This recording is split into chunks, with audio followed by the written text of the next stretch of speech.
Aloha world, and welcome to another episode of The Queer and the Queen. Today we have another in-house guest queen, Miss Nice Nasty from Instagram. How are you doing today? Wonderful. Thank you for having me. I'm so excited to be here today. Yeah, thank you for being here. Now, I find you and your life and I find everything about you so interesting because Chrystal is in an open polyamorous relationship. She has a husband and she has a wife. And I cannot forget, as you say, you have four beautiful humans and four beautiful fur babies, right? Yes, do not forget the fur babies because they are much a part of No, everything. I find this so fascinating. And we've spoken about this off camera before, but the whole polyamorous thing is just, it fascinates me. So explain to the people how you got into the polyamorous relationship. Well, I got into the relationship years ago before my current relationship that I'm in now. And it just made sense to me because it like monogamy just didn't work for me. It just wasn't my thing.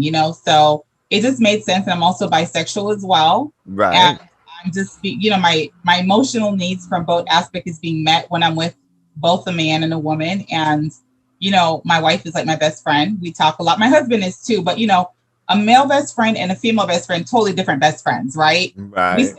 we kiki haha. Like my husband, he doesn't like the ratchet stuff as much as me and like Sharika and I do. So we connect on different levels, and it's always great to have two people that understand you, love you unconditionally, and that's what I have. I'm so Yes. lucky. Now, I did forget because, and you were the one who reminded me of this yesterday. We missed celebrations of Trans Visibility Day, right? And Yes. speaking of Trans Visibility Day, you have four beautiful humans. One of your children are trans. Well, transitioning currently, like just starting the process of like we're going through the workup part. He just went to his, and I'm using the right pronoun now because he's still considering, he still addresses or wants to be addressed as a he, him right now. So we just did the first appointment for his PCP to give us the referral. So now we're just waiting now to go to the gender clinic at this time. That is just so, it's beautiful and fascinating to me. It's just beautiful and fascinating. So, did you guys celebrate Trans Visibility Day as a family? Well, no, because I was so like focused on this trial thing that I don't want to get into right now, of course, Right, right. with the Derrik thing on trial. So that's what I did all day Oh, yesterday. Honestly, like I didn't do anything. I just posted something on Instagram to acknowledge because we, and when I say we, I feel like I'm an ally for the trans and also to my part of LGBTQIAP. So I do yes. feel like I need to, you know what I mean, acknowledge it. So I did that yesterday. I was just so happy about just how far we've come, with the trans community and having acknowledgement, leadership positions, things like that. What would you say has been the most difficult thing about raising a transgender child? Nothing. Like it's absolutely Really? nothing. No, there's nothing difficult about it. Okay, The what's been the most exciting? shopping for him, like I go to like sometimes when I go to the mall. When I go to the mall, so he just has like the perfect body. Like his body is just so amazing, just beautiful skin and beautiful body frame, like me when I was younger. Okay, And now. when I go to like Forever 21 or I go to like wherever I go to the mall, Kohl's, wherever I see something cute, even online, like I shop and I buy it for him. So yeah, that's like it's so easy for me to do this for my son because I'm just so open and it's fun. I Yeah, enjoy doing it yeah. for him. I would imagine having polyamorous parents would give some ease to allowing your child to be themselves. But, also, I have known in our community, African Americans, and I'm sure in every other community, um, people like I know tons of black women who are very okay with gay Mhm. people, but when it comes to their child, it's a whole nother story. Yeah, it's to each your own. You know what I mean? It's Yeah. it's it's okay until it's in your home or at your doorstep. Everybody's like, oh, okay, it's okay until they have to face that reality.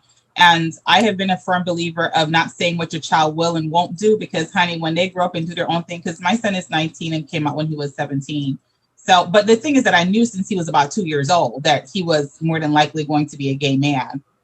So I find that interesting too that you say 2 years old because I had a guest on the other day mhm, and she is very okay with her children being gay, but yeah. she's not okay with, or not that she's not okay. She said she just didn't understand how people could place, you know, gender roles or gender or sexual definitions on their children through from like infancy to toddler. Maybe once they become like, you know, for teenage years, they can express and you can witness it. But I get her feelings behind that. But as myself, I also know I knew I was gay. I just didn't know what it was called. I remember being 5 years old and being on the playground and thinking I'd rather hug him than hug her. It wasn't sexual. It was just that I was drawn. You know what I mean? Yeah, I totally get it. Yeah. So for me, like I said, I just knew it was an intuition I had. It was something that he did that I couldn't really remember what it was exactly, because now this is 17 years ago we're talking, but I knew. And the funny thing about it is that, like, when he came out when he was 17, and we just made the phone calls and told all of our family members kind of thing to make them aware. And everyone, like my mom was like, we knew that. My brother was like, we knew that. Like my husband was like, we knew that. Like no one was shocked. He was more shocked that we all knew. And we're just waiting for him to come out and say it, basically. You know what I find interesting about that too is that for me, and I've met a lot of parents like over the years, like being out at the gay bar, you meet some gay couple on vacation, they come to the gay bar, and I've met people who are like, I think my child is gay, and they like, I'm cool with it, so I come to the gay bar. And I've met people who are just been like, I think he's gay, but I'm just waiting for him to tell me. My prayer as a little boy was, I don't have the courage to tell my mother because I think it's going to hurt her. I wish she would ask, because then I'll tell the truth. And sometimes that's what people need. So I will tell you this. When I told my son, and I said, what took you so long? Because he was 17, so 2 years ago. And I said, what took you so long to come out and say that I am gay? And I said, were you scared that mom was going to say something? He was like, no, I wasn't scared. And I said, well, what if I had asked you? Because I always wanted to ask. And he wasn't feminine in any way. He was just like a regular, you know, just a boy, you know. And he said, I would have gotten scared and I probably wouldn't have answered you. Like so interesting. Yeah. So I'm glad I didn't ask him, because he probably would have been nervous. He said he wouldn't have been ready to answer that question if I had asked him. So wow. Well, we're all different. The circumstances are different. Wow, that is so interesting. So what would be the hardest thing for you about being polyamorous? The hardest thing for being polyamorous is maybe time spending, because we live separately right now because of where we work. So that's the hardest thing, is that we're spending time together. Now you live in the same city. You have two homes. We live in the same state, but yeah. So okay. She works closer to Seattle area and I work up north. So we just have two separate homes that we maintain, and we see each other on the weekends or during the week sometimes. Right. Fascinating. Absolutely fascinating to me. Now, me and you share a common issue on micro penises, girl. But what happened with you? What happened? So it was myself and two other nurses that were friends, and it was this guy that all three of us were eyeing.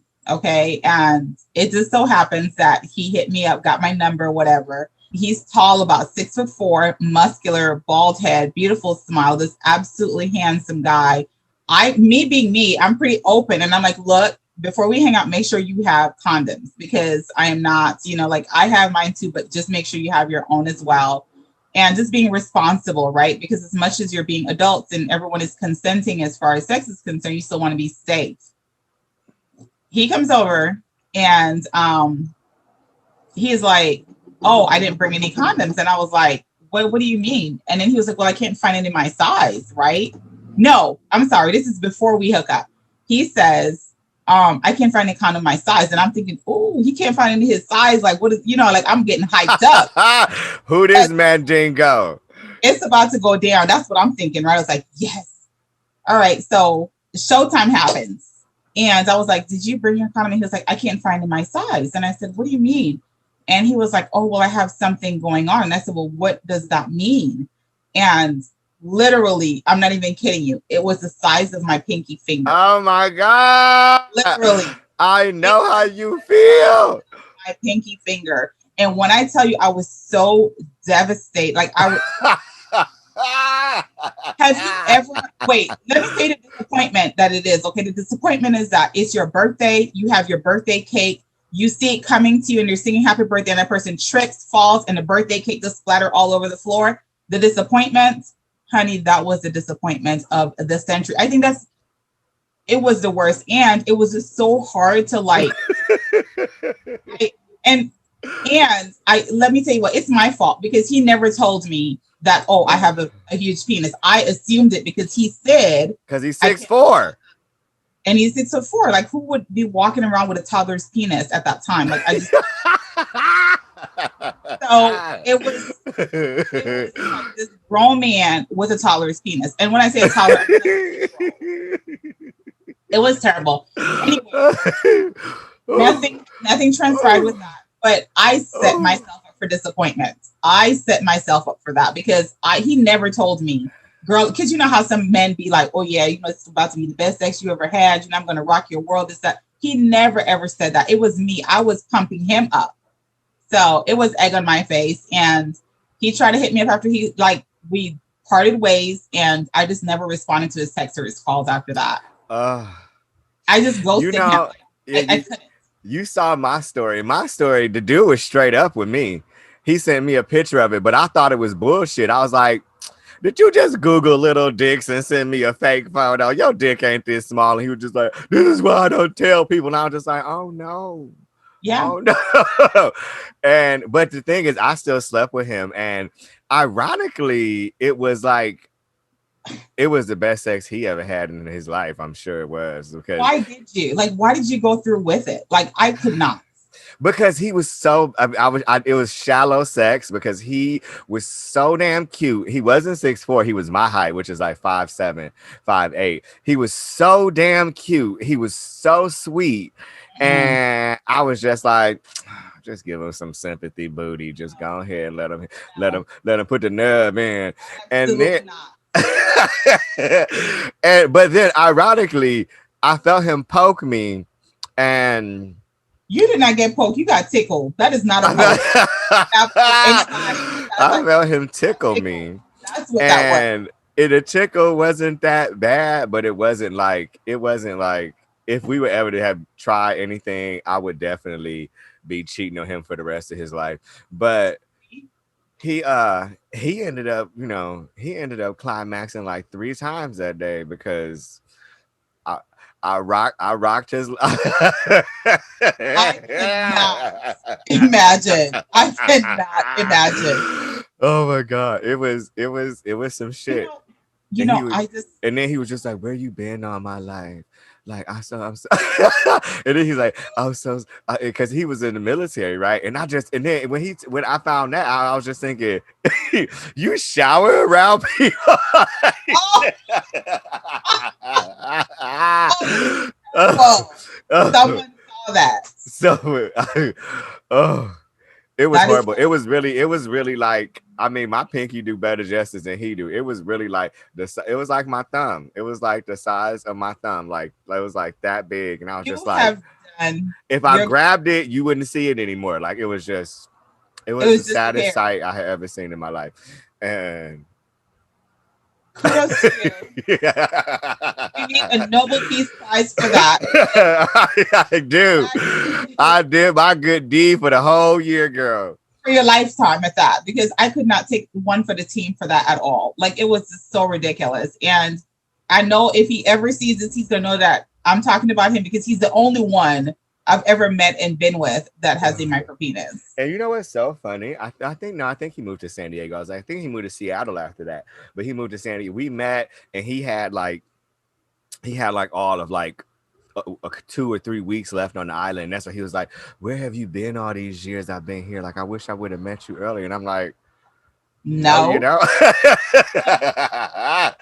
It's just so sad. And you know, the thing is, if you saw my video, it's something that you can catch and treat. You just have to pay attention to your video. Yeah. So what is this? You said you like 500,000 a year or 5,000 a year that's born with a micro penis. What was your stats? I can't remember. I believe it was 500,000.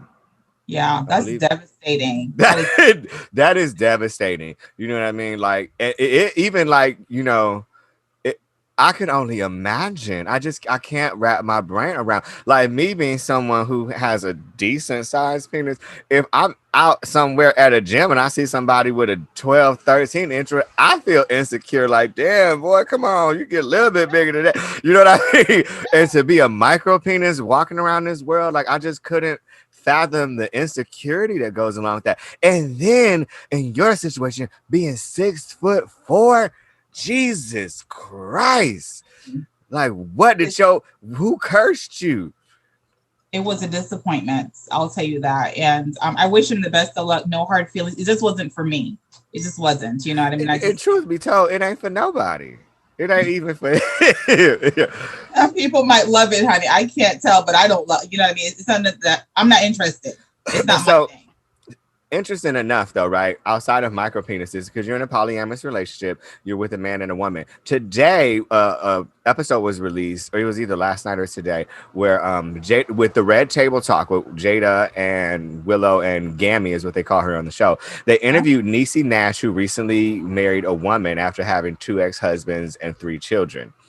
And I don't know if you caught it, but they talked about polyamory, about, Willow admitted that she would be interested in being in a polyamorous relationship or with a man or with a woman, either or would be happy for her. The interesting thing I found about Niecy Nash is that she had never been attracted to women before she was with this woman. Is what she says. And I find that hard to believe, but I want to believe what she's telling me. And she said, I just was never, what boggled my brain behind that, was the sexualness. Like, I could meet a woman and find loving qualities into you and be drawn to your energy, but that doesn't mean that I want vagina. Yeah. You know what I mean? Yeah. So I was torn behind that whole concept. Do you think it's really possible to just wake up one day and want something you ain't never wanted? That's hard for me to understand, because I knew when I was 7 that I liked girls. You know what I mean? I don't know. I can't really speak on it. I don't know. Yeah. I felt the same way. I just wanted to ask, like, because you've always known from adolescence, not even like this was something I tried in college. This was something that I just developed later on in life. You've always known. Yeah. And the thing is, like what you said earlier, like when you were younger, it wasn't that you were attracted to them as sexual, but you were just drawn to boys. Right. It was the same thing. Like I just had this one friend that I was drawn to, like this one female friend that I was drawn to.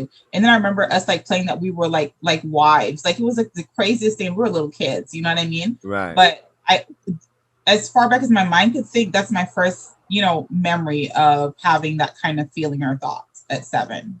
So interesting. So interesting. And he's 6'4". Like, who would be walking around with a toddler's penis at that time? Like, I just all of that. Recently, Donnie McClurkin, the gospel singer, I would say he's a pastor, I believe, and he definitely gives his testimony everywhere he goes, is coming out, not coming out in the sense of his sexuality, because the truth be told, I always knew Donnie McClurkin was gay. I mean, Ray Charles could see that shit as far as I was concerned. He is now stating the fact that he thinks that he's going to be alone for the rest of his life because he's tried it with women, he's tried it with men, and it just don't work either way. What are your thoughts? My thoughts on it is that just how sad, how unfortunate that you believe that you serve an unforgiving God that thinks that, being gay or homosexual or bisexual is a sin, and you're gonna just be unhappy for the rest of your life not to have companionship. Unhappiness. That's all I thought too. You live an unhappy life for the rest of your life if you choose to do this to yourself. And I think he made the reference like, oh, well, it's like diabetes. Like I want, like, I'm not supposed to have sugar, so I don't have it. You know what I mean? That's so sad. And it's not like diabetes. You could die from diabetes. Exactly. But you can't die from loving somebody that you want to love. Likely. But I watched him say, I've tried it with the woman and it didn't work. And I tried it with the man and it didn't work. So I've just accepted that I'm going to be alone for the rest of my life. And what that was to me was, I tried it with a woman and it didn't work because I don't want her and she can see through my gay shit. I tried it with a man and I can't do it because I feel guilty because I'm fucked up in the head. It's absolutely his choice, but it's just so unfortunate to think that someone will be lonely without love and companionship. Yeah. Let me tell you this right now, okay? I hope for his sake that he never becomes too weak to the flesh and he gives in to a young man to be with and they blackmail him because girl. the world. It's bound to happen. I'm just saying he just can. I mean, Donnie McClurkin could get it though. I mean, he looked like he's slanging and danging. I ain't gonna lie, he tall, he bald. But wait a minute now, was it your micro penis? Exactly. You know, I really think it was probably honestly a cry for help. What kind of help?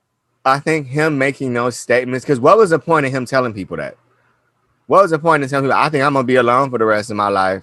And I've tried it with a woman, I tried it with a man. And he's sitting there pretending to act like he's okay with it, even rocking back and forth while he's talking. I really, I really think that it was a cry for help. It was an underlying cry for help to be like, somebody let me know that I'm not alone and feeling this way. And then you're going to go meet some other gay man who feel the same way y'all do. And y'all can pray on y'all knees together in the late night hour. All right, so I have an idea for some little Q&A, a little fun question and answer game. Are you down? I'm down. Let's see if I can answer. Okay, question 1. Sex with the lights on or the lights off? Both, depending on situation and person. Off, but I can do daylight. You're out here having sex in the dark. I'm just trying to figure it out. Yeah, I do. I like having sex in the dark. I like having a hunt for my dick, girl. Question 2. When you were single, one night stands okay or no to one night stands? Well, one night stand is like you just meet someone and have a one night stand and be done with them, right? That's what a one night stand is, right? No, like not a one night stand, no. Girl, my life is a one night stand. Question 3. Gym, shower, then sex, or gym, stank sex, then shower? Gym, shower, and then sex. Absolutely. You know what? Not doing any, like, there's no coming near me. Maybe it's because I'm a boy. Look at you. It depends. This I will tell you. It would depend on their nationality because everybody's pheromones is different. And I have been with a plethora of melanin. But what does that have to do with having sex after the shower? Like sex after the gym? Like, well, because some pheromones I like. Really? Not stank. I mean, my taste buds have changed over the years, and something about some salty balls kind of turned me on, girl. I'm not gonna lie. Now, I mean, there's a difference between like just stank and stank, and there's a difference between it's like, musk, something like that, maybe. What did you do today, mister?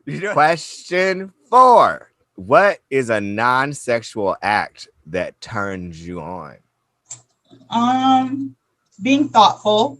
So, but for me, I think it would be 2. Thoughtful, for sure. Like, oh, you bought me this, you thought of me. But then also, kind of like anger turns me on. I'm not really attracted to the toxicity of it, but I'm kind of attracted to the toxicity of it. Question 5. Back in your single days, would you kiss someone that you had like on the first day randomly just met? Like, how open were you with oral contact? I can answer this question for you right now. No. Kissing, ironically enough, I will suck the skin off your dick and let you fuck me sideways between ways before I kiss your ass. I don't know why. Kissing is the most intimate thing to me. Yes, so I do agree with that. Kissing is very, very intimate, and that's a no for me. I remember I met this one guy a long time ago. He was really, really sweet, Latin dude, and he had a little dick. It wasn't totally micro penis, but it was right there. Like, it was like a micro penis with a head on it. I remember when he took his clothes off, I was like, oh, okay, he's the bottom. And then we laid down, and he took one of my legs, and I was like, what are you doing? And he was just like, I'm a top. And I was like, where? What? And then we kissed and he couldn't kiss. And I was just like, get out. But question 6. If the sex was terrible, do you let them continue or do you stop? You already know. But you know what though? I'm not gonna lie. I give them a chance. I give you about 60 to 120 seconds. And if you ain't if I said ooh yet, you got to go. I stop it immediately. I'm not going to get a migraine behind trying to get.